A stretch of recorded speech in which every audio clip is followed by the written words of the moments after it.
আগেই আপনারা ছাত্রলীগকে প্রতিরোধ করেছিলেন। চট্টগ্রাম হচ্ছে প্রতিরোধের শহর, চট্টগ্রাম হচ্ছে লড়াইয়ের শহর এবং আমাদের এই রাজনীতি আমরা সূচনা করেছিলাম এই চট্টগ্রাম থেকেই। চট্টগ্রামের প্রতিটি উপজেলায় আমরা গিয়েছি, প্রত্যেকটা উপজেলায় আমরা দরজায় আমরা কড়া নেড়েছি। জাতীয় নাগরিক পার্টির পথসভা শুরু হয়েছিল এই বীরচট্টলা থেকেই। প্রিয় সহযোদ্ধা, আমি আপনাদের দিকে তাকাচ্ছিলাম এবং একটা জিনিস দেখছিলাম, এখানে আপনারা বেশিরভাগ যারা আছেন সবাই আমাদের সমসাময়িক।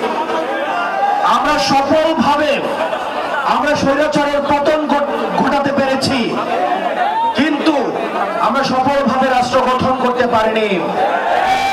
আমাদেরকে এখন রাষ্ট্র গঠনে মনোযোগ দিতে হবে। প্রিয় চট্টগ্রামবাসী, যারা অতীতে আমাদেরকে শাসন করেছে তারা জানতো যে তারা দিন শেষে বাংলাদেশে থাকতে পারবে না। তারা হয়তো ভারতে পালিয়ে যাবে, অথবা আমেরিকা পালাবে, অথবা লন্ডনে পালাবে। সেজন্য তারা আগে থেকেই তাদের ব্যবস্থা করে নিয়েছিল। তারা তাদের সেকেন্ড হোম বানিয়েছে, তারা তাদের থার্ড হোম বানিয়েছে। কিন্তু আমরা যারা বাংলাদেশে থাকবো, আমাদেরকে বাংলাদেশকে নিয়েই ভাবতে হবে। প্রিয় চট্টগ্রামের তরুণ প্রজন্ম, আমাদের অতীত প্রজন্ম আমাদের জন্য কিছু রেখে যায় নাই। তারা আমাদের একটা ভঙ্গুর অর্থনীতি দিয়ে গিয়েছে, একটা ভঙ্গুর শিক্ষা ব্যবস্থা নিয়ে দিয়ে গিয়েছে, তারা আমাদের একটা ভঙ্গুর স্বাস্থ্য ব্যবস্থা দিয়ে গিয়েছে, আমাদের মধ্যে সাম্প্রদায়িক সংঘর্ষ দিয়ে গিয়েছে, আমাদের মধ্যে কলহ দিয়ে গিয়েছে, পাহাড় বনাম সমতল সংঘর্ষ দিয়ে গিয়েছে। আমরা যারা এই প্রজন্ম রয়েছি, আমাদেরকে দায়িত্ব তুলে নিতে হবে। এই সব সমস্যার আমাদেরকে সমাধান করতে হবে। আপনারা যদি সামনে এগিয়ে আসেন, এই তরুণ প্রজন্ম যদি দায়িত্ব নেয়, আমরা বিশ্বাস করি এই তরুণ প্রজন্মকে অর্থ দিয়ে কেনা যায় না, এই তরুণ প্রজন্মকে লোভ দিয়ে কেনা যায় না। হাসিনা চেষ্টা করেছিল কিন্তু কিনতে পারে নাই। এই তরুণ প্রজন্ম থাকলে ইতিহাস তৈরি হবে। বীরচট্টগ্রামবাসী, আমাদের এই ভঙ্গুর রাষ্ট্র ব্যবস্থা গঠনে আপনাদেরকে সামনে এগিয়ে আসতে হবে। প্রিয় তরুণ প্রজন্ম, আপনাদেরকে মাথায় রাখতে হবে, আমরা এখন বর্তমানে যে কার্যক্রমগুলো করব সেগুলোর ফলাফল আমাদের ভবিষ্যতে আমাদের ভবিষ্যৎ প্রজন্ম পাবে। বর্তমানের কাঠগড়ায় যেভাবে অতীত প্রজন্মকে আমরা দায়বদ্ধ করি, আমরা যদি বর্তমানে আমাদের দায়িত্ব পালন করতে না পারি, তাহলে ভবিষ্যতের কাঠগড়ায় আমরা দায়বদ্ধ হব।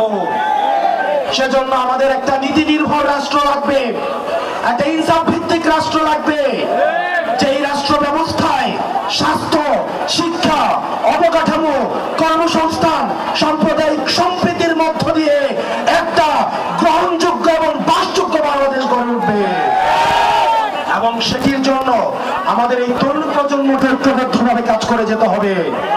আমাদের মধ্যে বিভাজন করার চেষ্টা করবে, আমাদের মধ্যে বিভিন্ন রাজনৈতিক দলের মধ্যে বিভাজন করার চেষ্টা করবে।